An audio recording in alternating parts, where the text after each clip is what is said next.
চিন্তা করবেন না, এই সময়গুলো কেটে যাবে। যখন এই জুলুম চূড়ান্ত মাত্রায় উঠবে, তখন আল্লাহ রাব্বুল আলামিন মুসলিমদের মধ্যে একজন ইমামকে পাঠাবেন, তার নাম মুহাম্মদ। কি নাম? মুহাম্মদ। তাকে মানুষ বলবে আল মাহদি, এটা তার টাইটেল। মাহদি তার নাম নয়, তার নাম হচ্ছে মুহাম্মদ। তার বাবার নাম হবে আব্দুল্লাহ, তার মায়ের নাম হবে আমিনা, ঠিক নবী সাল্লাল্লাহু আলাইহি ওয়াসাল্লামের মতোই। এবং তিনি মুহাম্মদ সাল্লাল্লাহু আলাইহি ওয়াসাল্লামের বংশধরদের মধ্যেই হবেন। মাহদি চট্টগ্রাম থেকে বের হবে না, মাহদি বুয়েট থেকে বের হবে না। বাংলাদেশ থেকেও তো দু চারটা মাহদি অলরেডি বের হয়ে গেছে, বের হয় নাই? আর মাহদি আরবি ভাষায় কথা বলবে। কি ভাষায় কথা বলবে? পাঞ্জাবি ভাষায় কথা বলবে না। আমাদের পাঞ্জাব থেকে একটা মাহদি বের হয়েছিল ইংরেজদের সময়, ব্রিটিশ আমলে। সে বলেছে আমি মাহদি, আমি ঈসা। নাউজুবিল্লাহ। পরে দাবি করেছে সেই নবী। আর বাংলার মাটিতে এদের দাওয়াত এখন খুব জোরে জোরে চলছে। নাম দিয়েছে আহমেদিয়া মুসলিম জামাআত। নাম শুনেছেন নাকি? তাদের এই নেতা দাবি করেছিল সে মাহদি, সেই ঈসা। নাউজুবিল্লাহ। তো মাহদি আরবি ভাষায় কথা বলবে ভাই। আর মাহদি হবেন আরব মায়ের সন্তান, পাঞ্জাবি মায়ের সন্তান না। পাঞ্জাবি ভাষায় কথা বলবে না, বাংলা ভাষায় কথা বলবে না। তিনি মদিনা থেকে আসবেন। কোত্থেকে? তিনি দায়িত্ব নিতে চাইবেন না, বরং পালিয়ে আসবেন মক্কায়। মানুষ তাকে জোর করে দায়িত্ব দিবে। আপনারা যারা হজ করেছেন, কাবা ঘরের এই যে তাওয়াফ তো করেছেন, মাশাআল্লাহ, তাওয়াফ এবং এই যে আপনার মাকামে ইব্রাহিম, এর মাঝখানে ইমাম মাহদিকে তারা পেয়ে যাবে এবং সেখানে তার হাতে বায়াত নেওয়া হবে এবং তিনি মুসলিমদেরকে ঐক্যবদ্ধ করে এই জুলুমের এগেইনস্টে যুদ্ধ করবেন ইনশাআল্লাহ। বিশ্ব এখন অনেক কিছু দেখা বাকি আছে, হতাশ হবেন না। বিশ্বে এখন অনেক কিছু ঘটা বাকি আছে। মহামারী হয়েছে, জালজালা হবে, আল্লাহ পাকের আযাব গজবগুলো আসবে, নৈতিকতার অবক্ষয় হবে, জুলুম বাড়বে, ঘরে ঘরে ফিতনা ছড়িয়ে পড়বে। এর মধ্যেও আসহাবুল কাহফের মতো কিছু মানুষ ঈমানও ধরে রাখবে। আল্লাহ পাক যাদেরকে দিয়ে কাজ নিবেন, আল্লাহ পাক তাদেরকে তৈরি করবেন। নতুন প্রজন্ম আল্লাহ পাক নিয়ে আসবেন। কোরআনকে কেউ মিটিয়ে ফেলতে পারবে না, সুন্নতকে কেউ মিটিয়ে ফেলতে পারবে না। এটা পৃথিবীতে থাকবেই ইনশাআল্লাহ। প্রত্যেক দেশে দেশে, জেলায়, থানায়, প্রত্যেকটা জায়গায় আল্লাহ ভীরু কিছু মানুষ থাকবে ইনশাআল্লাহ। আল্লাহ পাক তাদের অন্তরের মধ্যে গায়েবী একটা মিল বন্ধন দিয়ে দিবে ইনশাআল্লাহ। এভাবে চলতে থাকবে সময়। যখন ইমামুল মাহদি আসবেন, তখন বিশ্বে যুদ্ধ বিগ্রহ চলতে থাকবে, অনেক ব্যাপক যুদ্ধ চলতে থাকবে। তখন ইমামুল মাহদি মুসলিমদেরকে নিয়ে এই যে জালেম শক্তির বিরুদ্ধে যুদ্ধ করে ওই জায়গা স্বাধীন করবে ইনশাআল্লাহ। কিন্তু তারপরেও দাজ্জালকে হত্যা করা যাবে না। দাজ্জাল খুবই শক্তিশালী হবে এবং তার অনুসারীরা হবে প্রচন্ড শক্তিশালী।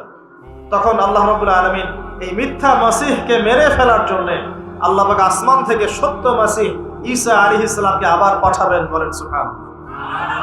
আল্লাহ রাব্বুল আলামিন সূরা মাঈদার মধ্যে বলেছেন, ওয়ামা কাতালুহু ওয়ামা সালাবুহু, তারা তাকে হত্যাও করে নাই, ক্রুশবিদ্ধও করে নাই। বাল রাফাআহু আল্লাহু ইলাইহি, বরং আল্লাহ পাক তাকে তার দিকে উঠিয়ে নিয়েছেন। সুবহানাল্লাহ। তিনি কোথায় আসবেন? তিনি সিরিয়াতে নামবেন। কোথায়? সিরিয়ায়। এই যে টার্কি এবং সিরিয়ার জায়গায় যেখানে ভূমিকম্প হলো, সবাই তুরস্ক নিয়ে অনেক বেশি ব্যস্ত, কিন্তু সিরিয়াতে কিন্তু অনেক ক্ষতি হয়েছে, এদিকে মানুষ দেখছে না। আর সিরিয়ার মানুষদের কি যে দুর্ভোগ, কি যে দুর্দশা, এটা দেখার জন্য শুধু আল্লাহই আছেন, আমরা কেউই নাই। এটা দেখার জন্য শুধু আল্লাহ আছেন, আর কেউ নাই পাশে। এই 12-14 বছরের যুদ্ধ বিগ্রহে যা হয়েছে সিরিয়ার অবস্থা, ওইটাকে খেলার মাঠ পেয়েছে পশ্চিমারা। এই মাঠের মধ্যে তুরস্কও ঢুকে গিয়েছিল, এটাও একটা শাস্তি হতে পারে। ন্যাটোর সাথে ঢুকে সেও এখানে হামলা চালিয়েছে, এটাও হতে পারে, আল্লাহ ভালো জানেন। সিরিয়ার মাজলুম শিশুদেরকে আকাশের নিচে রাত কাটাতে হয়, 3 দিনে একবার খাবার পায় তারা। একই অবস্থা ইয়েমেনেও আছে। ইয়েমেনে যে বলা হয় যে 5 থেকে 6 লক্ষ মানুষ মারা গেছে বিগত গৃহযুদ্ধে 2010 সাল থেকে। আর সেখানে যতজন মানুষ মারা গেছে তার মধ্যে 60% হচ্ছে বাচ্চা। তো এই বাচ্চাদের কি দোষ ছিল? তারা কি জানতো শিয়া কাকে বলে, সুন্নি কাকে বলে? তারা কি জানে দুনিয়া কি, আখেরাত কি? তারা কি জানে কোনটা হক কোনটা বাতিল? তারা তো জানে যে মায়ের বুকের দুধ খেতে হয়, দুধের বাচ্চাগুলো দুধ পায় না, মায়েরা দুধ দিতে পারে না, খাবার নাই, দুর্ভিক্ষ। এই সংকটের জন্য কে দায়ী? আল্লাহ না মানুষ? কে দায়ী? যাহারাল ফাসাদু ফিল বাররি ওয়াল বাহরি বিমা কাসাবাত আইদিন নাস। আল্লাহ পাক বলছেন জলে স্থলে যে বিপর্যয়গুলো ছড়িয়ে পড়েছে, এগুলো মানুষের হাতের কামাই। কার হাতের কামাই? মানুষের হাতের কামাই। একই অবস্থা ইরাকেও ছিল, মনে আছে? সাদ্দাম হোসেনের কাছে পারমাণবিক অস্ত্র আছে বলে কত নাকি করা হলো, পুরো লক্ষ লক্ষ মানুষকে মেরে ফেলা হলো। পরে বললো আমরা সরি, আসলে সেখানে কোনো অস্ত্র ছিল না। We are sorry for that. তারা বলে দিল আমরা এর জন্য সরি। ব্যাস, লক্ষ লক্ষ মানুষের রক্তের ঋণ শোধ হয়ে গেল। আবু গারিব নামে একটা কারাগার ছিল, এখনো আছে। ওই কারাগারের মধ্যে মুসলিমদেরকে ঢুকিয়ে যে নির্মম নির্যাতন করা হতো আপনারা জানেন না। পাকিস্তানের একজন ডক্টর মহিলা, ওই যে উনি নিউরো মেডিসিন ডক্টর আফিয়া, উনাকে মনে হয় 10 থেকে 12 বছর ধরে ওখানে নির্যাতন করা হয়েছিল। আপনার বোনকে যদি একবার কেউ খারাপ নজরে তাকায় আপনার কেমন মনে হয়? আপনার মায়ের দিকে যদি কেউ একবার খারাপ নজরে তাকায়, একটা খারাপ মন্তব্য করে, আপনার কি মনে হয়? আপনার স্ত্রীকে যদি কেউ একটু গায়ে টাচ করে চলে যায়, শ্লীলতাহানি করে, টিস করে, আপনার কি মনে হবে? এরকম লক্ষ লক্ষ বোনদেরকে আমাদেরকে এরকম ধর্ষণ করা হচ্ছে দিনের পর দিন। গ্যাং রেপ বলে, গ্যাং রেপ মানে একসাথে 10 জন 12 জন মিলে আমাদের বোনদেরকে ধর্ষণ করেছে। মুসলিমরা তো বললাম না, মুসলিমরা পড়ে আছে, ওঠেন বসেন নেই, মজা ট্রল এগুলো নেই। সারা বিশ্বে যা হচ্ছে মুসলিমদের সাথে, যদি আমরা সত্যি জানতাম শান্তিতে ঘুমাতেই পারতাম। আমাদের ঘুম উড়ে যেত চোখ থেকে। বেশি বললেও সমস্যা, বেশি করলেও সমস্যা, কাকেই বলবো, কে বা বুঝবে? দেখা যায় এমন অনেক সময় হয়েছে, অনেক ভালো ভালো নেতা সমাজে এসেছে, আসার পরে জনগণকে বুঝিয়েছে, জনগণ বলেছে ঠিক আমরা তোমার সাথে আছি। যেই সেই নেতার উপর কোনো বিপদ এসেছে, জনগণ নাই। তাকে নিয়ে কি করবে না, কার সামনেই বা কি বলবো?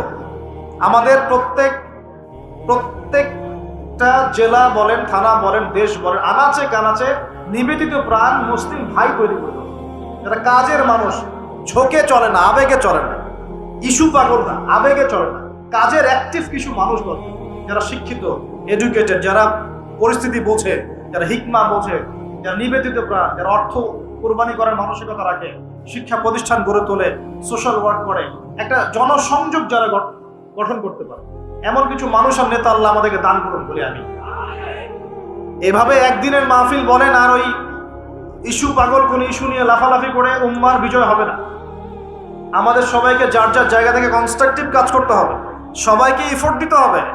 শুধু একজন দায়ীর দায়িত্ব না, একজন আলেমের দায়িত্ব না, আপনারও দায়িত্ব আছে। তো আপনার দায়িত্বটা আপনি ঠিক মতো পালন করেন না কেন? নামাজ আপনার দায়িত্ব, কোরআন তেলাওয়াত করা শেখা আপনার দায়িত্ব, দিনের জ্ঞান শেখা আপনার দায়িত্ব, জ্ঞান প্রচার করা আপনার দায়িত্ব, আদর্শ পরিবারটা গড়া আপনার দায়িত্ব, হালাল খাওয়া আপনার দায়িত্ব, উম্মাকে নিয়ে ফিকির করা তো আপনারও দায়িত্ব। উম্মা কি শুধু আপনার নয়? উম্মা কি শুধু আলেমদের, আপনাদের নয়? তাহলে আমরা কি সবাই শুধু কয়েকজন মানুষের ঘাড়ে দায়িত্ব চাপিয়ে দিয়ে চলে যাব? এই সমস্যা হচ্ছে আমাদের সমাজে। বিশ্বাস করেন, যদি সবাই একসাথে ঐক্যবদ্ধভাবে ঈমান ধরে রাখতে পারতাম, কোনোদিনও কোনো জালেমের সামনে আমাদেরকে মাথা নত করতে হতো। আমাদের মধ্যে ঐক্য নাই। বাস্তবতা হচ্ছে এটা, আমাদের মধ্যে কোনো ঐক্য নাই। যেটা আছে সেটা প্রয়োজনের তুলনায় নিতান্তই অল্প। এক ভাইকে মারলে আরেক ভাই মিষ্টি বিতরণ করে, একজনের উপর জুলুম আসলে আরেকজন খুশি হয়, মিলাদ দেয়। একজনকে সামান্য একটা ইস্যু থাকার না থাক, ইস্যু থাকলে তো কথাই নাই, না থাকলেও জোর করে টেনে বের করবে, করার পরে সারা দেশে একদম মান সম্মান হানি না করলে ঘুম হয় না। এই হলো অবস্থা আমাদের। তো এরা কি মনে করছে যে বিপদ আপদ শুধু এক শ্রেণীর মানুষের উপরেই আসবে? জি না। যখন আল্লাহ পাকের আযাব আসে, দেখলেন না, আল্লাহর যখন আযাব আসে তখন ভালো খারাপ কারো উপর কাউকে আল্লাহ পাক ছাড়বে না, সবগুলোকে ধ্বংস করবে। আল্লাহ পাক সূরা কোরআনেও বলেছেন, ওয়াত্তাকু ফিতনাতান লা তুসিবান্নাল্লাযীনা যালামু মিনকুম খাসসা। তোমরা সেই ফিতনাকে ভয় করো, আল্লাহর সেই পরীক্ষাকে ভয় করো, যা শুধু জালেমদের উপর খাস করে আসবে না, সবার উপরে আসবে। যদি আসমানি গজব, জমিনের বালা আসে, শুধুমাত্র খারাপ ব্যক্তিদেরকে দেখে আসবে না, বরং সবার উপরেই চলে আসবে। আল্লাহ পাক আমাদেরকে বোঝার তৌফিক দান করুন। নবী সাল্লাল্লাহু আলাইহি ওয়াসাল্লাম একদিন ঘুম থেকে উঠে বলছেন, লা ইলাহা ইল্লাল্লাহ, লা ইলাহা ইল্লাল্লাহ, ওয়াইলুল লিল আরাব মিন শাররি ক্বাদ ইখতারাব। তখন যায়েনাব বিনতে জাহাশ রাদিয়াল্লাহু আনহা বলছেন, ইয়া রাসূলুল্লাহ, আনুহলিকু ওয়া ফিনা সালিহুন। আমাদের মধ্যে সৎ মানুষ থাকা সত্ত্বেও কি আমরা ধ্বংস হয়ে যাব? তখন নবীজি বলছেন, নাম, অবশ্যই ধ্বংস হবে। ইযা কাসরাতুল খাবাস, যখন অশ্লীলতা ছড়িয়ে পড়বে তখন আলেম জালেম সব ধ্বংস হয়ে যাবে। আল্লাহ পাক আমাদের সবাইকে হেফাজত করুন বলি আমিন। সামাজিক প্রতিরোধ করে তোলেন, অন্যায়ের বিরুদ্ধে প্রতিবাদ করা শিখেন, সৎ কাজে আদেশ করেন, অন্যায় কাজে নিষেধ করেন, নিজের ব্যক্তিত্ব বজায় রাখেন, ইসলামকে হাসি ঠাট্টার পাত্র বানাবেন না, যার যার দায়িত্ব তার তার জায়গা থেকে পালন করেন। আপোষের মধ্যে অনেক রকম মতভেদ থাকতে পারে, সমস্ত মতভেদ ভুলেও আমরা এক জাতির, সমস্ত মতভেদ ভুলে আমরা এক জাতির ছাড়া। মনে করেন আমি সঠিক বিষয়ের উপর ছিলাম, সঠিক বিষয় থাকার পরেও মানুষ আমাকে খুব গালিগালাজ করলো, তারপরেও যারা আমাকে গালিগালাজ করেছে উম্মার ঐক্যের স্বার্থে তাদের সাথে বসতেও রাজি আছে। এরকম মানসিকতা থাকতে হবে, উম্মার ঐক্যের স্বার্থে, উম্মার কল্যাণের স্বার্থে যে আপনাকে থাপ্পড় দিয়েছে ওর সাথেও চলতে হবে আপনার। কারণ উম্মা সবচেয়ে বড় বিষয়, আমার ব্যক্তি স্বার্থ বড় বিষয় না। কখনো কখনো বৃহত্তর স্বার্থে ক্ষুদ্রতর স্বার্থ বিসর্জন দিতে হবে। প্রিয় ভাইরা, এটা দাজ্জালীয় একটা সভ্যতার যুগ চলছে এখন, এই ফিতনাগুলো সব ঘরে ঘরে। এখন এখান থেকে যুবক ভাইদেরকে একটু বোঝাই, প্লিজ আমার দিকে দেখেন। দাজ্জাল খুব ভালো করেই জানে যে তার এই বিশ্ব শাসনের পথে বাধা হচ্ছে মুসলিমরা, কারা? আর সে খুব ভালো করেই জানে মুসলিমদের মধ্যে সবচেয়ে বেশি বাধা হচ্ছে যুব সমাজ। যদি যুব সমাজ আল্লাহর ঈমান এবং রাসূল সাল্লাল্লাহু আলাইহি ওয়াসাল্লামের আমল এই দুটোকে নিয়ে যদি তারা পথ চলতে পারে তাহলে তাদেরকে প্রতিহত করা এত সহজ নয়। এটা কিন্তু দাজ্জাল খুব ভালো করে জানে, ঠিক এই, এবং তার অনুসারীরাও খুব ভালো করে জানে। এই কারণেই যুবকদেরকে আল্লাহর রাস্তা থেকে সরিয়ে ফেলার জন্য দাজ্জাল এবং তার অনুসারীরা কিছু ফাঁদ দিয়েছে আপনাকে, ট্র্যাপ। যুবক ভাই একটু ভালো করে শোনেন। প্রথম ট্র্যাপটা আপনাকে দিয়েছে, আপনাকে দুনিয়াতে আসার যে জীবনের লক্ষ্য উদ্দেশ্য, আল্লাহর ইবাদত করা, আল্লাহর দ্বীন প্রতিষ্ঠা করা, জান্নাতে যাওয়া, এখান থেকে সরিয়ে দিয়ে দুনিয়ার প্রতি মহব্বত দিয়ে দিয়েছে আপনাকে। দুনিয়া আসক্তি আপনার মধ্যে দিয়ে দিয়েছে। সারাদিন চিন্তা, একটা চাকরি, একটা ব্যবসা, একটা বাড়ি, একটা গাড়ি, একটা স্ট্যাটাস, অলওয়েজ এই ফিকির। এই ফিকিরটা, এটাকে আমরা ইংরেজিতে বলি ম্যাটেরিয়ালিজম বা বস্তুবাদিতা। এই বস্তুবাদিতা আপনার মধ্যে ঢুকিয়ে দেওয়া হয়েছে। খুব সতর্ক থাকবেন, 1 নাম্বার। 2, আপনার সামনে নারীকে সহজলভ্য করে দেওয়া হয়েছে। মেয়ে নারী, এই নারী জাতিকে আপনার সামনে সহজলভ্য করে দেওয়া হয়েছে। অনলাইন অফলাইন যেখানেই যাবেন নগ্ন নারীকে আপনি সামনেই পাবেন। মাত্র 1000, 1000, 2000 টাকা দিয়ে মানুষ জেনা করতে পারে, এখন রাত কাটাতে পারে, কেউ বাধা দেওয়ার নাই। কিন্তু যদি হালাল ভাবে বিয়ে করতে চান পদে পদে বাধা পাবেন না। হালাল ভাবে বিয়ে করতে চাইলে পদে পদে বাধা পাচ্ছেন, কিন্তু জেনা করতে গেলে আপনাকে কেউ বাধা দিচ্ছে না। একটা ছেলে চাইলেই হোটেলে রাত কাটাতে পারে এখন, আর এখন ফ্রি মিক্সিং এর যুগ, আর ছেলে মেয়ের অবাধ মেলামেশা। বিয়ের আগেই দেখা যায় ছেলেরা মেয়েদের সাত ভোগ করে, মেয়েরা ছেলেদের সাত ভোগ, এবং এই পরিসংখ্যান দিন দিন বাড়ছে বাংলার মাটিতে, বাড়ছে না? এটা আপনাকে আল্লাহর পথ থেকে সরিয়ে দেওয়ার জন্য মহিলাদেরকে অস্ত্র হিসেবে ইউজ করা হচ্ছে। খুব খেয়াল রাখবেন, আল্লাহ পাক বোঝার তৌফিক দান করুন। 3 নাম্বার, আপনার সামনে দারিদ্রতা, বেকারত্বের একটা হতাশা দিয়ে দেওয়া হয়েছে। দারিদ্রতা, আমার চাকরি হচ্ছে না, ক্যারিয়ার কি করবো, হ্যাঁ বেকার হয়ে থাকলাম, এইসব হতাশা আপনার মধ্যে ঢুকিয়ে দেওয়া হয়েছে। কোনো ক্ষেত্রে পরিবারগুলো আপনাকে হতাশ করে ফেলছে। এত টাকা পয়সা খরচ করলাম, টাকা পয়সা দিয়ে পড়ালাম, হ্যাঁ ডিগ্রি সার্টিফিকেট অর্জন করলি, এখনো চাকরি করতে পারিস না, হ্যাঁ কবে বড় হবে, নিজের পায়ে দাঁড়াবি। এই যে মানসিক চাপ, এগুলোতে কিন্তু যুব সমাজ আস্তে আস্তে আল্লাহর পথ থেকে সরে, এবং এরপরে গিয়ে তারা মাদকের কাছে যায়। হতাশা, গার্লফ্রেন্ডের সাথে খারাপ সম্পর্ক, ফ্রি মিক্সিং অ্যাফেয়ার, জেনা, হ্যাঁ মিউজিক, তারপরে পর্নোগ্রাফি, এগুলোতে আসক্ত হয়ে এক পর্যায়ে গিয়ে মাদকের কাছে শান্তি খোঁজে। আর মাদক যখন আপনাকে পেয়ে বসবে, আপনি আপনার জীবন লক্ষ্য থেকে হারিয়ে যাবেন, এবং দাজ্জাল এবং তার অনুসারী বিজয়ী হয়ে গেল, আমরা হেরে গেলাম। এরকম ধাপে ধাপে আপনার সামনে অনেকগুলো ট্র্যাপ দিয়ে দেওয়া হয়েছে। বেকারত্বের ট্র্যাপ, হতাশা, নারী, জীবনের লক্ষ্য থেকে সরিয়ে দেয়া, এবং সবচেয়ে বড় কথা এখন চলছে ফ্রি মিক্সিং আর পর্নোগ্রাফি। এগুলো দিয়ে আপনার ভিতরে নূর, ইমানের নূর আর তেজটাকে তারা নষ্ট করে দিয়েছে। এখন এটাকে রিগেইন করতে হলে কি করতে হবে প্রিয় ভাই? প্রথম কাজ হচ্ছে দুনিয়াকে তুচ্ছ মনে করার মানসিকতা তৈরি করতে হবে। দুনিয়া ক্ষণস্থায়ী, তুচ্ছ, আমি এখানে থাকতে আসি নাই চিরদিন, এখানে আমার কিছু দায়িত্ব আছে। ওয়া মা খালাকতুল জিন্না ওয়াল ইনসা ইল্লা লিয়াবুদুন, এটা আমার দায়িত্ব। আর একটা দায়িত্ব হচ্ছে হুয়াল্লাযী আরসালা রাসূলাহু বিল হুদা ওয়া দীনিল হক লিইয়ুযহিরাহু আলা দীনি কুল্লি, এটা আমার দায়িত্ব। আল্লাহর ইবাদত করা, আল্লাহর জমিনে আল্লাহর দ্বীনটাকে প্রতিষ্ঠা করা। এই দায়িত্ব পালন করতে গেলে আমাকে প্রথমে জ্ঞান অর্জন করতে হবে। অতএব যুবক ভাইদের প্রথম কাজ হচ্ছে দ্বীনের জ্ঞান অর্জন করা। কি করা ভাই? দ্বীনের জ্ঞান অর্জন করা। আপনি যে লাইনে পড়াশোনা করছেন করবেন, কিন্তু পাশাপাশি অবশ্যই দ্বীনের বেসিক ফান্ডামেন্টাল জ্ঞান অর্জন করতে হবে। পারা যাবে তো ইনশাআল্লাহ?